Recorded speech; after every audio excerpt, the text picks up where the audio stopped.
নিচের ছবিটার দিকে তাকান। কি দেখতে পাচ্ছেন? একটি সিংহ ঘুমিয়ে আছে, আর একটি বাদর লাঠি নিয়ে তাকে মারতে আসছে, তাই না? তাহলে চলুন এই ছবিটার পেছনের গল্পটা একটু আপনাদের সাথে শেয়ার করি। একটা সিংহ একদিন ঘুমোচ্ছিল এবং একটি বাদর এসে হঠাৎ করে তার লেজটা টেনে ধরল, লাঠি দিয়ে কিছুক্ষণ তাকে খোঁচাখুচিও করলো। এর ফলে সিংহ যতটা না রাগ করলো তার চেয়ে বেশি সে বিরক্ত হলো।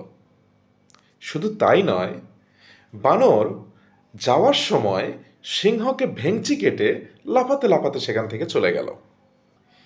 এই ঘটনাটি পাশ থেকে দেখছিল একটা শেয়াল, এবং সেই শেয়ালটি সিংহকে উদ্দেশ্য করে বলল, মহারাজ, বনের রাজা মহারাজের সঙ্গে এত বড় বেয়াদবি, অথচ আপনি তাকে কিছুই বললেন না।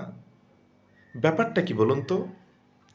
সিংহ তখন শেয়ালকে উদ্দেশ্য করে বলল, এত অবাক হওয়ার কিছু নেই বৎস, সময় এখনো ফুরিয়ে যায়নি, একটু ধৈর্য ধরো, সব বুঝতে পারবে। এরপর হঠাৎ একদিন সিংহ রাস্তা দিয়ে যাচ্ছিল, সেই বানরটি আবার সামনে এসে পড়ল, কিন্তু বানরটি তাকে তেমন কিছুই করল না। সিংহ তখন কষে একটা থাপ্পড় মারল, এবং এক থাপ্পড়েই সে পটল তুলল, মানে মারা গেল। এই ঘটনাটা আবার ওই শেয়ালটাও দেখেছে। সে তখন সিংহকে বলল, মহারাজ, সেদিন সে এত কিছু করল, আপনি তাকে কিছুই বললেন না, অথচ আজ সে তেমন কিছুই করেনি আপনার সাথে, অথচ আপনি তাকে মেরে ফেললেন।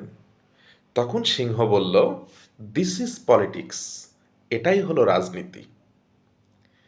এই বাদরটাই কিছুদিন আগে কি করেছে তুমি জানো?